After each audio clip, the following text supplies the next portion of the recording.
Hi, Brigitta, how are you doing? So, we are back once again for a new episode. Hi, Premankur, nice to see you. I'm well, thank you for inviting me to this wonderful session, wonderful episode. So, once again, guys, we are back with one more brand new episode of PMA Podcast.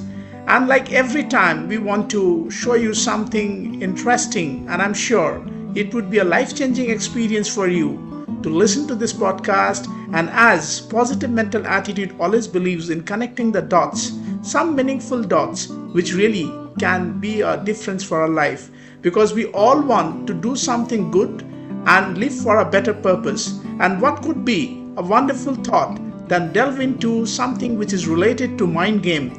Everything starts with mind, and that is how the journey of positive mental attitude started. We all have been passionate and professionally inclined to do something good, how we can touch millions of people and how we can change their lives. And that is how the positive mental attitude started. So, as we really want that we can do something good to the people, so why not start something interesting, which is a mind game? And that's why we have today someone very special, our good friend, Ms. Brigitta Bracco, who is an eminent hypnotherapist and a cognitive behavioral therapist, who is also the Director Learning and Development for Positive Mental Attitude. So we would really take the opportunity to go into her profession and understand something very interesting, which is really always very intriguing for all, that is hypnosis. I know whenever we talk about hypnosis, what comes in your mind? I'm sure we talk about a pendulum hanging in front of your eye or a pocket watch just dribbling to draw your attention, and just a click and you are hypnotized. But how many times you are really getting self-hypnotized, or you are being hypnotized by people, or really it's a myth? Because most of the time media has portrayed hypnosis to be a black magic, or it has been shown that it's very negative for us, or sometimes we also talk about clinical hypnotherapy. So all these things we are going to know from our friend Brigitta today.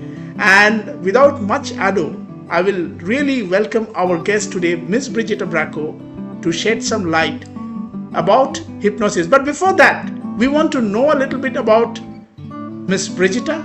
Who is this personality? Brigitta would like to know, and then we would really welcome us to take us through the journey of hypnosis. Over to you. Thank you, Premankur, for this wonderful introduction, and you touched so many different points that we will talk about today. But yeah, firstly, a little bit about me. So I'm not only a therapist. First of all, I'm a mom of a beautiful son. I'm from Slovenia, but currently live in Bali, beautiful tropical island. And I would say for myself that I'm an endless researcher of our mind. So this would be a few words about me, who I am and what I do. Impressive. So as you rightly said that you are also a therapist, so we'll definitely go into all these topics later in this conversation. But first and the foremost question, I'm sure which will be in our audience mind who would be watching this podcast: what is hypnosis? Is it just a kind of a myth, or it's a kind of a magic? So let's get into hypnosis. So what do you think hypnosis is all about? Yeah, hypnosis is many times messed with some ideas of magic, maybe even black magic. So it has many negative connotations. It's because of the history of the hypnosis, how it was developed.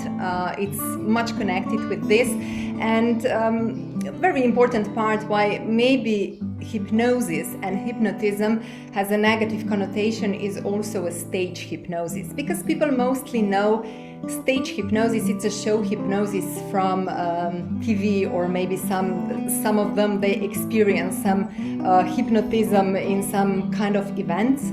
So it doesn't have anything common with the clinical hypnotherapy or hypnosis, what we are actually doing also in PMA. So hypnotism developed years ago because before the medicine, the traditional medicine came, we were using they were using hypnotherapy and all kinds of hypnosis for anesthesia, let's say. And also there were some beliefs in the ancient times that kings and queens have special power with their touch to heal the people and change their life and so on. And because of this starts in really back time ago, we have some misconceptions that are still here. But actually, hypnotherapy in hypnosis is today very well researched. So it's in use in a clinical way to help people to transform their mind, to help to change some patterns, to shift from the anxiety to calmness, to treat, let's say, phobias and many other things, it's very common used in pain management, depression treatments, and so on. So lately it was very well researched, but there is still some mysticism in hypnosis, and I think it should stay a little bit mystic, because when we think that there is something magical that will help us, it will help us. Sometimes my clients ask me, but is it a placebo? And what is placebo actually? If you believe in a placebo and if it helps you, even with a medicine that they did in researches, it was placebo and people just healed themselves, then it's okay.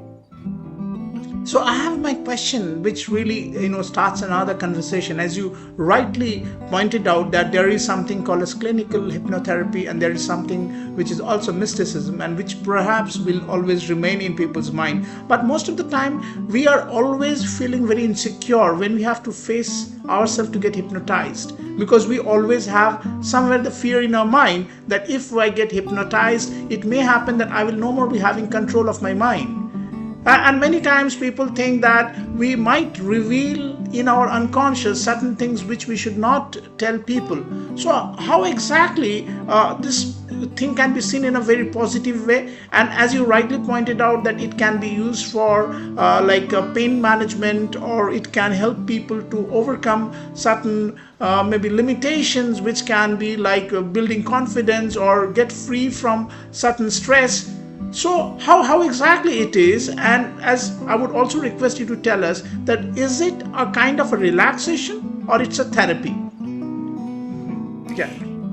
It's actually, let's say, it's both. So hypnosis, in its sense, is a deep kind of relaxation. So we don't need to expect that we will just be in some kind of strange state of mind. Yes, we call it a trance, but it's very natural state of mind where we feel really relaxed and we can connect with ourselves and get the answers from our subconscious, because biggest part of our mind is subconscious mind, where are stored all the past memories, experiences, everything what happened in the past is stored somewhere in our subconscious mind. And from here, these myths are coming out. The first one, that we will reveal something that we don't want, or maybe that we will see something or remember something that we don't want to remember. The thing is that we are always looking at our mind, okay, there is subconscious and there is conscious. And what we remember consciously, this is okay, but don't touch the subconscious because it needs to be somewhere hidden or something like that. But we need to see as a wholeness. We are also our subconscious. It's the biggest part, as I said. 95% of our mind is subconscious, so it's part of us. And when we are scared to see something or remember something that we don't want to remember, if we go really into some traumatic example, like an abuse, if you were abused, you know that. So you cannot bring something like, okay, I don't remember that I was abused, and then in hypnosis I can just see this. No, you know these kind of things. So everything also what we are remembering in hypnosis, if we are working with regression hypnotherapy, so going into the past, we remember the things that we know that happened. What is the most important is in hypnotherapy process, hypnotherapist as a therapist, we don't want to hear the story, why and how something happened, but we are searching about the emotions, beliefs and ideas that you created at that moment. So you are never forced to reveal anything about you, what you don't want, because we are really searching only for the parts that are important to heal something or to release something from the past. And this knowledge can help us as therapists and as you as a client to change this pattern. So there is nothing, to maybe also that idea that we won't know what we are doing. This is from the stage hypnosis I mentioned before, because people were just on the stage for the TV show and they started to hit themselves with the cakes and I don't know, barking as the dogs. But it's a show. It doesn't have anything with the clinical therapy. What we are doing in clinical therapy, we are really going into this beliefs, ideas and emotions that are stuck in our mind and consequently, of course, in our body too. Interesting. So I can sum up it in this way, that hypnosis is basically a kind of a tool, a mind tool, which is helping us to get rid of so many situations, whether it's a post-trauma, whether it's due to prolonged illness, or even sometimes due to some stressful situation, we can relax our mind. So that's a wonderful thing. I just have my question to you. Can we say that hypnosis to be a very high state of focus? Because where we can intensify our focus and we can elevate our hormones, or maybe the dopamine, or what you call as the serotonin. How exactly this thing has, and how these are interrelated? If you can shed some light into that. Sure. So maybe the first distinction between hypnosis and hypnotherapy. So hypnosis, it's a tool that we use. So it's a protocol, procedure. We know many different ways how to do it, and maybe with some clients you need to test some different ways and find out what is the best, what fits the best with the particular person. And hypnotherapy is the whole process. So it's the whole transformation that it's going, okay, let's check what created that unhealthy patterns that you are holding, and maybe in some somatic issues it affected also your body and you have some autoimmune disease or something like that. Everything is coming from the mind. So it's hypnosis is a tool and hypnotherapy is the whole process. So the whole reprogramming, rewiring of our mind and changing our cognitions. It's how we think and our behaviors, because behavior is a consequence of some kind of thinking. And the last question was, I forget. So it's a I just wanted to know that how exactly it helps in having the feel good factor. We say that it always increases the dopamine. So is it so, which happens to hypnosis? I remember. So if I would be in a hypnosis, I will be very focused. But I lost the line here. And it's actually hypnosis. It's a complete focus. So we try to. It's some kind of. I can explain it in a way that when we are in hypnosis, we are so deeply relaxed bodily and mentally that we shut down one part of our mind, the analytical part. And we open our creative part of the mind, so we can see wider picture of the situations that happened, and we allow ourselves to accept different kind of suggestions. So if you create it like the most popular limiting belief, I'm not good enough, and you strongly believe it, every day you are so convinced that this is your true. In hypnosis, your mind become open and susceptible to the new belief. Maybe I am good enough. Yes, I am good enough because we do the whole procedure, how to believe this and become real. So yeah, it's actually when we are in that hypnotic state of mind, our mind is very focused on the ideas, on the suggestions we are getting. Hypnosis is everything about it, suggestibility. And of course with this we are affecting also our body, as you asked about the dopamine and the hormones. Yeah, it's everything connected, because when we allow ourselves to be completely calm and go into a deep relaxation, we automatically affect to the whole body, the whole procedure, to the heart rate, to the brain, how our brain works. So we have scans of the brain, what happens in hypnosis, and it's scientifically based that all the functions in the body change. It is so overwhelming to really discover all these nuggets from you. I just have one thing which I can really can conclude, that this hypnosis is a kind of convincing yourself and getting convinced, but in a very scientific manner, of course with a proper guidance. So how exactly, as a hypnotherapist, you induce your therapy in your client's mind? And if someone who maybe have not lucky to find a person like you, how really that person can think of reaching out to a learned person, and how do you really find out that person is the right one or the right expert to help you out? Because these days the market is full of wise people, so-called wise people, but we don't know that who are the right people. So first is, how do you induce that thing? And then secondly, if a normal person has to go to a specialist or a hypnotherapist, how to find that he or she is the right person? So the first answer is, we know a lot of coaching methods lately, yeah, that will tell you be more motivated, make your schedule, priorities, and so many different things, and how not to procrastinate. Tell yourself that now you will be really stick to the work and won't procrastinate.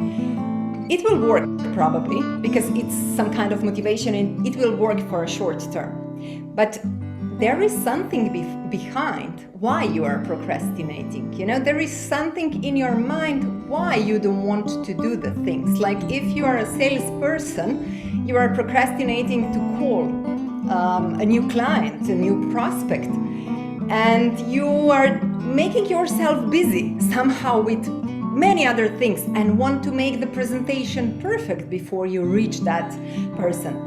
And this is everything driven by subconscious mind, because there are some ideas and beliefs that are stopping you to do the next step. So if I will tell you as a coach, Premankur, okay, you are a wonderful salesperson, now let's go, let's call 5 clients today, and you will make it for sure. But if in your subconscious mind you have a very strong fear of rejection, or not being good enough and need to be perfect and so on, it can be many things, then maybe you will do these calls today and maybe tomorrow, but after tomorrow probably you will get stuck again in procrastination. So what we do in hypnosis is that we are going into the root cause.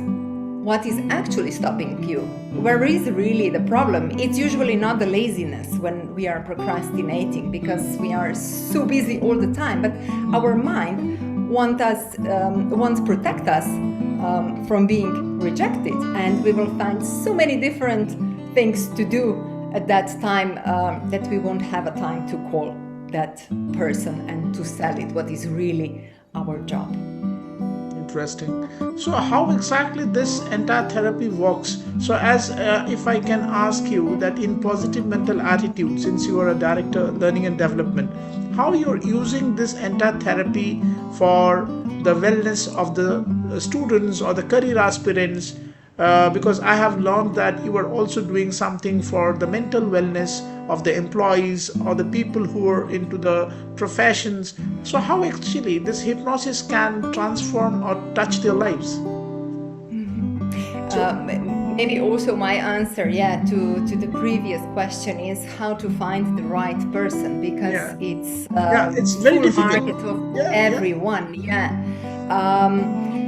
I think that here in any therapeutical process is that feeling when you come in touch with the person very important. If you feel they're safe, if you feel there is some science behind, and if you feel that this person is experienced and you can see that it can answer your questions and concerns, you are in a good way. Of course, the first step is to research a little bit about this study because you cannot be really good hypnotherapist if you just do a quick weekend course.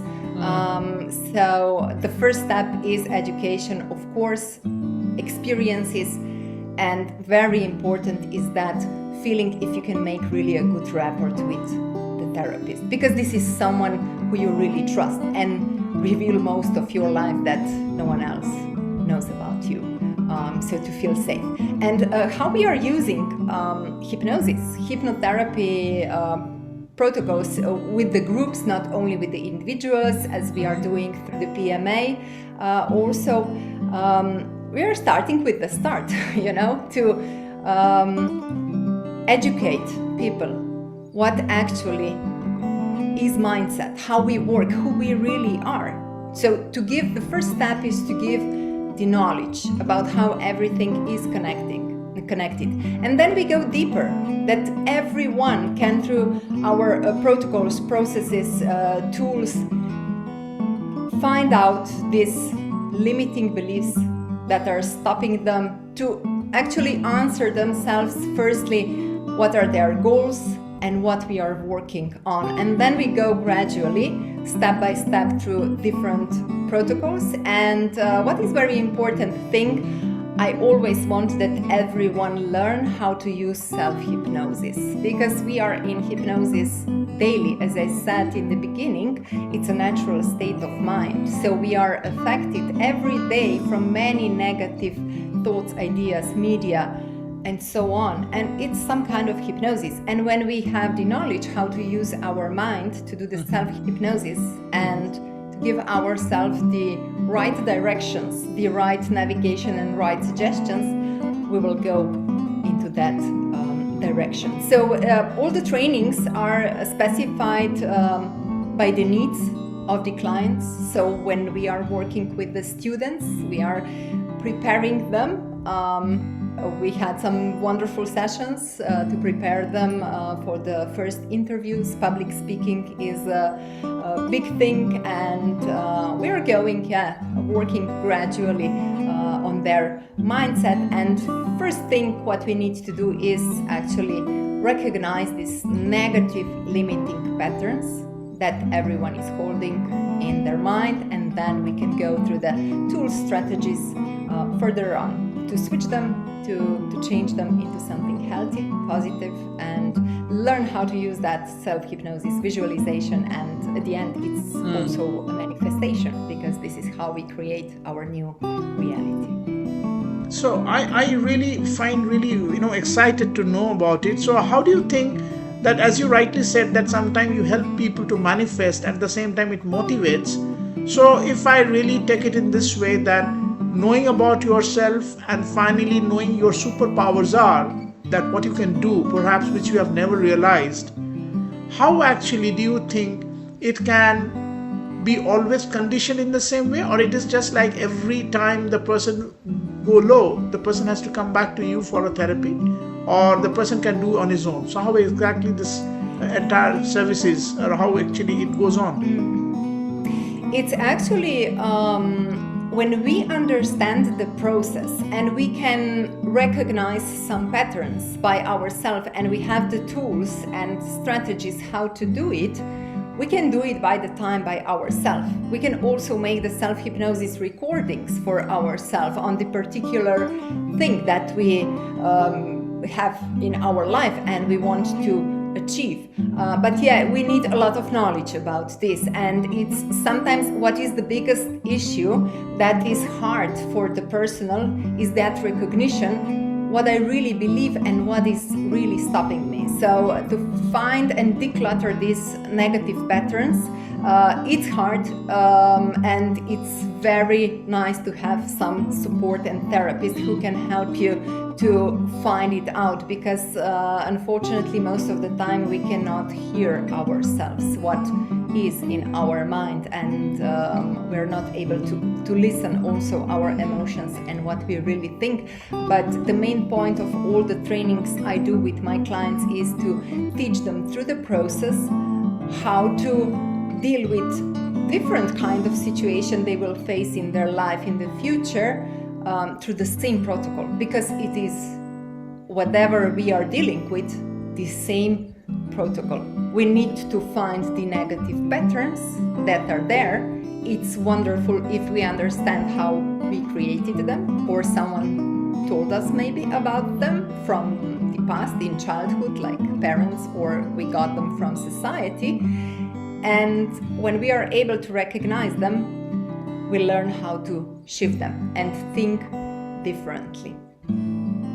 Really interesting. So here one thing which comes in my mind, like I'm sure like you are so passionate about your subject, but how it all started, how you really got into this subject of hypnosis? I would be really very interesting. Actually, yeah, my spiritual journey, let's say, because this is also some kind of spiritual journey, even though it's based with the science. It started, now I think it's already 12 years ago. I was marketing and PR manager. I had my company, I was an entrepreneur, and I was pretty successful at that time, and I was enjoying in everything what I was doing, but I always felt that this is not really where I fit in, and I want to do something more. And I was really stressed out because I didn't have this knowledge that I have today, and I came to the point of high anxiety and burnout. And actually at that time, like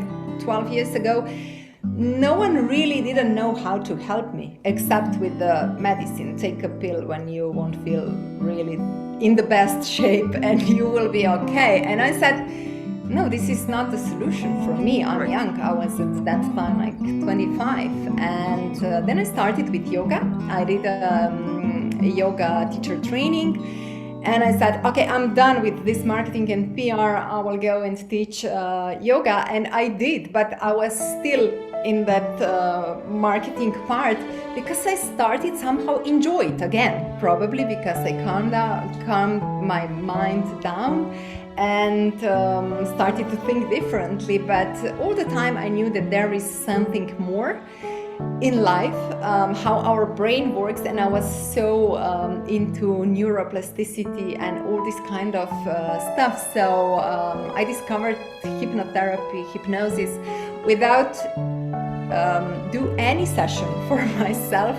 I just went to start and study at UK College of Hypnosis and Hypnotherapy, and then Rapid Transformational Therapy, and it just started. I did a lot of study research, and I found a passion there. And when I saw that I can really help people and show them there is a better life for them and they don't need to struggle, and if I help only one person, then it's okay, I'm on the right path. And this is how everything started, and now I'm a few years in therapy industry, and I really enjoy it. Just amazing.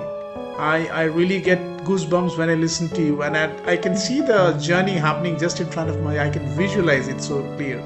So I just want to know, Brigitta, if you have already explained. Now I can understand that hypnosis is not an occult or not a mysticism, but it's a mere science which needs more explanation, more sensitization.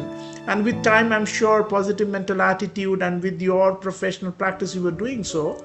So how people can start with this practice, and suppose you imagine someone who is just very new into the profession, or someone who is already in the mid-career situation, someone who is really already facing the burnout but cannot speak about it openly.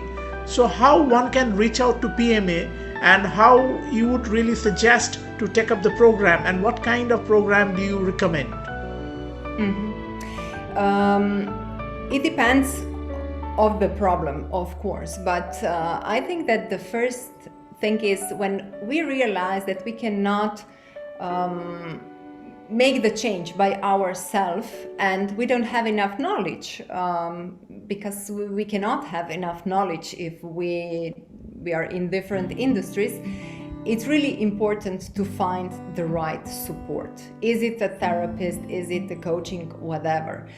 So yeah, everyone can always reach us, and we always find the right strategies and solutions how to deal with the problems. And many different problems, as I said to you, what is the first point is to recognize where is this real problem. People think that they have problem at the work because their boss is, I don't know, behave bad, or they have too much work, or they want to divorce because the husband is this and that. But the main reason is somewhere else. And first we need to find where is this reason, what kind of thinking. So you're trying to say that find the root cause Yes. from where exactly it emanates. Yes. So now you imagine that someone who basically comes and tell you that this is from where it started, and the person is unaware of what kind of maybe the preventive measures could be taken, or what kind of precautions he has to take. So in the very first place, even if the person know about it, he is not confident to start. So how he or she can start with this process, and what kind of program will you recommend? Do you have certain programs for this? Yes.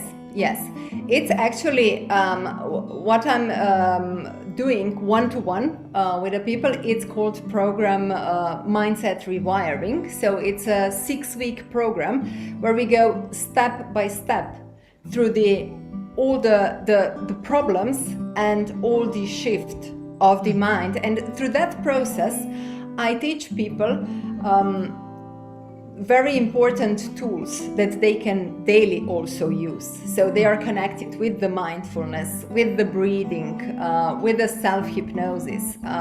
But we really need to do all of this because mostly people stuck with some breathing exercises that are wonderful, but with this we just calm ourselves at that particular moment and we don't solve the real problem. So the things will coming out again and again. So through this process, through this 6-week program, we are really stepping through the whole path, how to recognize the problem, find how we created these beliefs, induce all the tools, techniques and strategies through the process, and finally to have all the knowledge how to deal better with upcoming situations in the future with all the knowledge we have at the moment. One interesting thing which is also coming out to me, which has surfaced out in this overall conversation today, that as it's a wonderful convincing tool, it's a way to rediscover your own self, and which you have never done before, with the proper guidance and inducing the proper, the conversation communication techniques. So can't it be also done for a corporate or a company or a business team which is always trying to get a high productivity and transform their employees for a better living and more positive living? So how exactly do you think we can introduce to a corporate? Can any business group reach out to Positive Mental Attitude so that you can take up a session with them and help their team to enhance their maybe performance and live more mindful? How exactly is going to happen? Yes, exactly. So this is the second part. One is one-to-one session to help individuals, but I'm also facilitating the programs in a way of workshops that can help teams in organizations, and it's very similar process. So through the steps and strategies, we find the solutions, how to be more motivated, how to find the purpose in the work, how to also communicate to each other in a different way and understand. Because when we understand ourselves better and our negative mind patterns, then we understand also the others, that they have their issues. And when we know this, we can change the whole environment in workplace. So it's very similar way of transformation as in one-to-one. We can do all the hypnotherapy processes except one. It's a regression, so going into the past. This is absolutely can be done only one-to-one, but all the other cognitive behavioral approaches and mindfulness approaches and so on can be done in a groups, and I'm doing this daily, so it's very successful. And this is this step forward, you know, to not just to say people be motivated and give them some ideas how to prioritize their schedule and so on, how not to procrastinate, but find what is stopping them and work on these limiting beliefs and ideas, and make a healthier workspace for everyone. So I think that the biggest part of this organizational trainings and workshops is building collective emotional intelligence in the corporate world. Wonderful. So I think we are very clear with our conversation today that hypnosis is no more mysticism, or it's not a black magic. It's not something an occult which we should think. And I'm sure like those who would be listening to this podcast, maybe later on, they would understand that it can be a life transformational skill. And perhaps if they get a proper guide like you, and I would expect that if our listeners can reach out to you, and I'm sure somewhere down the scroll we will also leave your contact number and your email ID so that people can reach out to PMA and Madam Brigitta. So I'm sure like they'll be benefited. So maybe before we finish our discussion today, I would request you, if you have few takeaways for our audience, what would be those takeaways, and how actually do you think they can start with their journey of self-hypnosis? Mm-hmm. I would say I always use my mantra for years now. We are just a thought away of better life. So when we think in that direction, and we know that we can change everything and repair everything what we think that it needs to be repaired in our life, we can do it. When we understand how our mind works, how we with our mind affect our emotions, and consequently of course our body, we can really create a wonderful life in our head. So to be more mindful, to be more calm and trust in ourselves, and to make a wonderful and healthy body space, because there are so many illnesses and many kind of health issues lately. But I really believe that with the right use of our mind, we can prevent many of them. We just need to step on that journey and not to be scared of what it is in our head, because it's already part of us. So if it was stopping us all that time, we have now a solution how to deal with it and make a better life. Thank you so much, Madam Brigitta. It was really a great insight for us.